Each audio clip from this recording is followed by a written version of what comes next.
Bonjour, est-ce que tu connais le N-arachidoneuroéthanolamides? Bon, je recommence. Est-ce que tu connais le N-arachidoneuroéthamine? Compliqué ce truc-là, hein. Salut petite merveille, c'est Philippe de Créer ma réalité. Je l'ai écrit, mais même en l'écrivant, j'ai du mal à le dire. Bon, il a un nom plus court. On l'appelle aussi donc ce N-arachidoneuroéthanolamides. D'ailleurs, je sais même pas si je le prononce bien.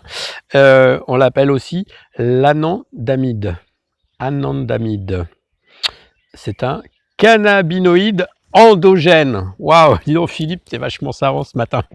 Un cannabinoïde endogène, ça veut dire c'est une substance qui est dans notre corps et qui contient les mêmes composés que quand on fume du cannabis. Et pourquoi je te parle de ça, dis donc? Pourquoi est-ce que je suis devenu chimiste? Non, pas du tout. Ananda, ça veut dire quoi? Ananda, c'est du sanskrit. Et j'ai pas assez révisé. Alors, je sais le sens global. C'est l'art d'être libre à l'intérieur.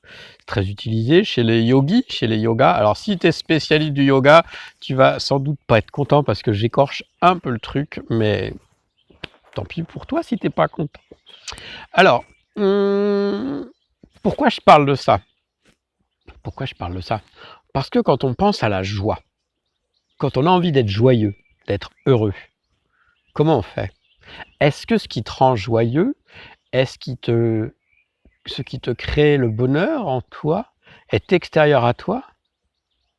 Est-ce que c'est ce que tu as mangé? Est-ce que c'est... Alors, effectivement, si tu étais un chat ou un chien, pour eux, un bon repas et un coin tranquille, ça leur suffit pour être heureux. Hélas, ou tant mieux, la psyché humaine est un petit peu plus compliquée. Nous, quand on a le ventre vide, eh ben, c'est un problème. Quand on a le ventre plein, c'est un problème. Quand on a le ventre trop plein, c'est un problème. Quand on a trop froid, on n'est pas content. Trop chaud, on n'est pas content. Et du coup, on se tourne beaucoup vers l'extérieur. Tu vois, on va dire, bah, pour être heureux, je serai heureux quand j'aurai une super bagnole ou quand j'aurai 100 000 euros ou 1 million d'euros sur mon compte, je serai heureux. Et en fait, qu'est-ce qui se passe? Ben non, ça change rien. Ça change rien. C'est pas l'extérieur, c'est pas des conditions extérieures de vie qui font que tu es plus heureux ou moins heureux. Tu as tu as aussi entendu, comme moi, des histoires de personnes, par exemple, riches qui se sont suicidées ou célèbres qui se sont suicidées. Je pense à Amy Winehouse, par exemple. Donc en fait, on voit que c'est pas lié. Pourquoi je te parlais du, je sais plus quoi là, donc on va dire de l'anandamide, eh bien en fait, la biologie intérieure, la chimie intérieure est capable de produire des choses en nous qui nous font nous sentir bien. Ce n'est pas dépendant de ce qui se passe à l'extérieur. Tu comprends? C'est un peu bizarre, hein? C'est un peu bizarre ce que je te dis peut-être. Et il y a des gens, il leur faut plusieurs vies pour se rendre compte que le bonheur ne vient pas de l'extérieur. Le bonheur vient d'abord de l'intérieur. Et alors, évidemment que c'est pas facile parce que c'est pas un sujet qu'on nous enseigne, sauf si on va dans des ashrams en Inde. Mais pour la majorité des gens, c'est pas. On a l'impression que notre extérieur conditionne notre niveau de bonheur. Et c'est là où on se gourre. Parce que qu'est-ce qui a amené cette société, notre société, dans un mode de consommation extrême? Eh bien, c'est cette quête insensée, non, cette quête, cette quête inassouvie, inassoiffée de bonheur. Tout le monde cherche le bonheur. Est-ce que tu cherches le bonheur, toi? Oui, j'imagine. Et si tu cherches pas le bonheur, qu'est-ce que tu cherches d'ailleurs? D'ailleurs, ça m'intéresse que tu me dises en commentaire, si tu ne cherches pas le bonheur, ce que tu cherches. Et si tu cherches le bonheur, est-ce que tu l'as trouvé? Pendant que j'y suis, si tu veux bien mettre un pouce, si ça te plaît, dans ce sens-là, si ça te plaît pas, tu dis hop. Et puis, tu peux aussi t'abonner et faire un tour sur créermarealité.fr, récupérer des cadeaux et puis lire les articles qu'il y a sur ce site. Alors, je continue. Donc, si le bonheur ne vient pas de l'extérieur, ça veut dire qu'il vient de l'intérieur. Mais alors, comment on fait? Comment on fait pour être heureux, pour être joyeux? Tu vois? Comment on fait? C'est une décision, en fait.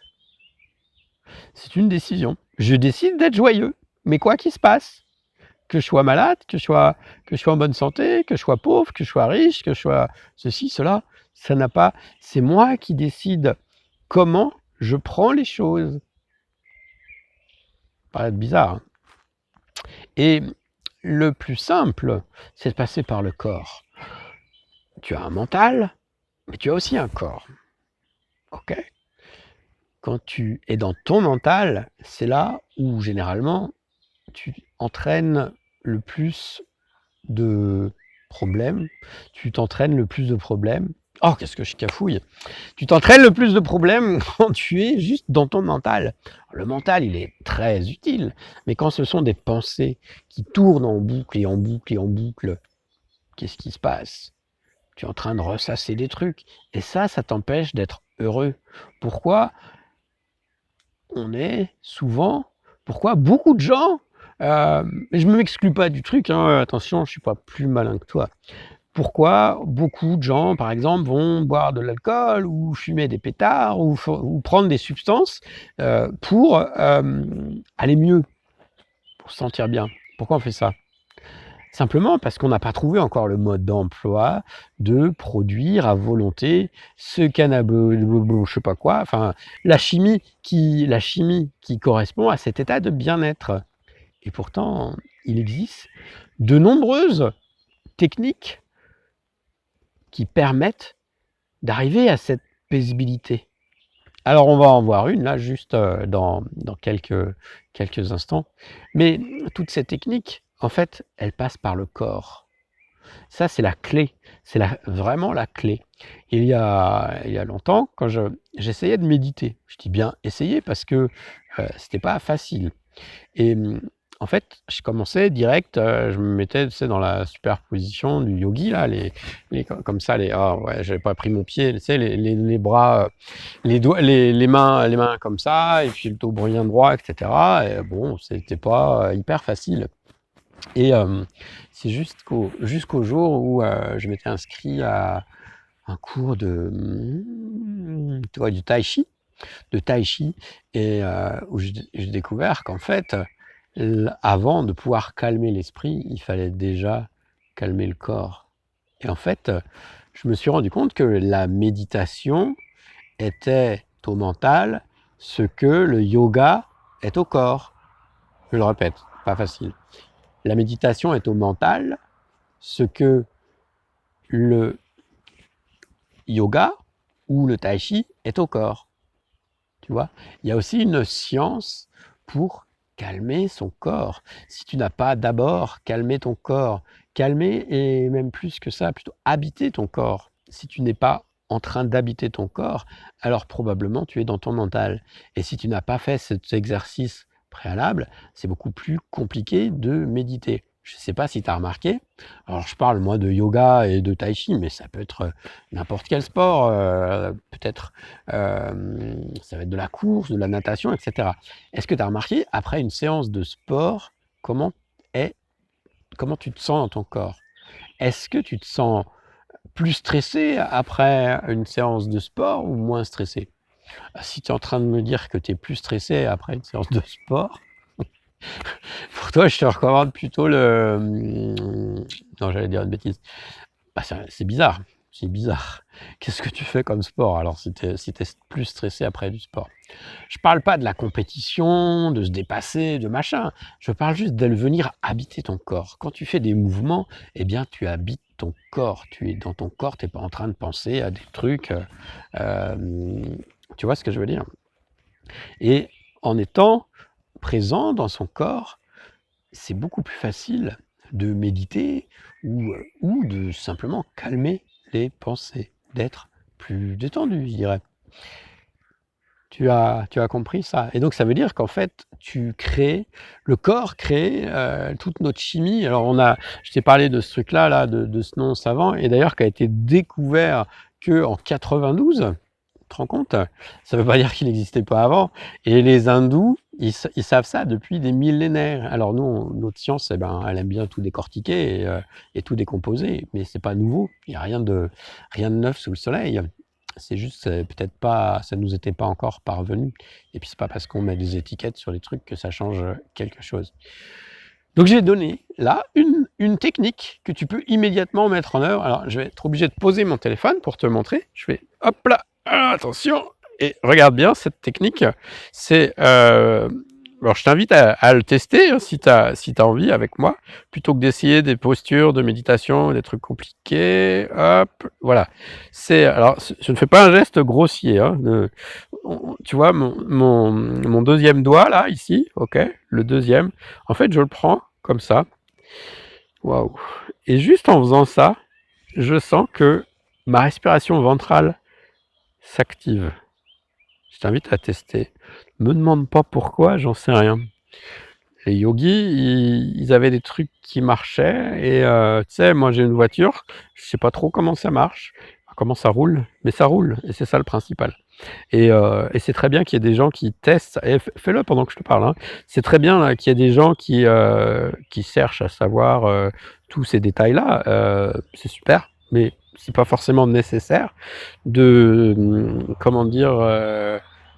De savoir comment ça marche pour que ça marche. Donc tu vois, juste en tenant comme ça, ce doigt, alors tu prends, ça marche, est-ce que ça marche avec les 2 mains? Ouais, je crois, hop, celle-là.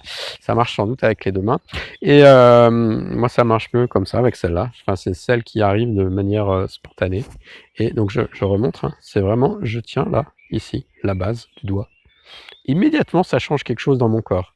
Alors ça m'intéresse aussi que tu mettes en commentaire si tu as remarqué que toi aussi ça changeait quelque chose dans ton corps, si ça permettait de t'apaiser et si tu veux, là, si tu as encore un petit moment, je vais t'inviter à fermer les yeux comme ça et puis, voilà, juste pour sentir comment c'est dans ton corps et tu sens que ta chimie, elle est en train de changer, qu'il y a quelque chose qui s'apaise en toi. Je sais pas si tu le sens, mais en tout cas moi je le sens.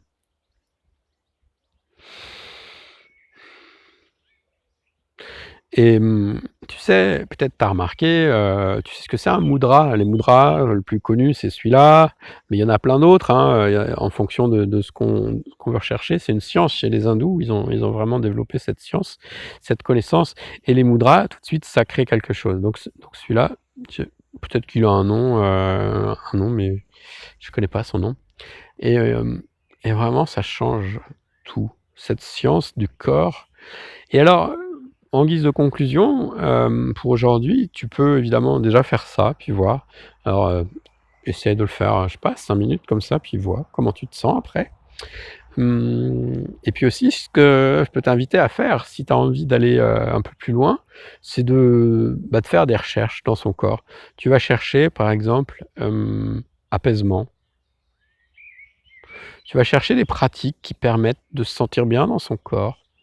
Donc je te dis, moi je connais le yoga et enfin je pratique le yoga et un peu de tai chi et ça ouais effectivement tu te sens bien, mais avant quand je faisais aussi, des arts martiaux, c'est pareil, je me sens bien. Alors j'imagine qu'il y a, sans doute plein d'autres, sports qui permettent de se sentir bien comme ça, mais voilà, ça passe par le corps, en tout cas. OK? Eh ben, écoute, petite merveille, voilà ce que je voulais te présenter pour, aujourd'hui. Attends, je vais essayer de redire le nom quand même sans me planter parce que le N-A-R-A-H-I-D-O-No Noa Leta No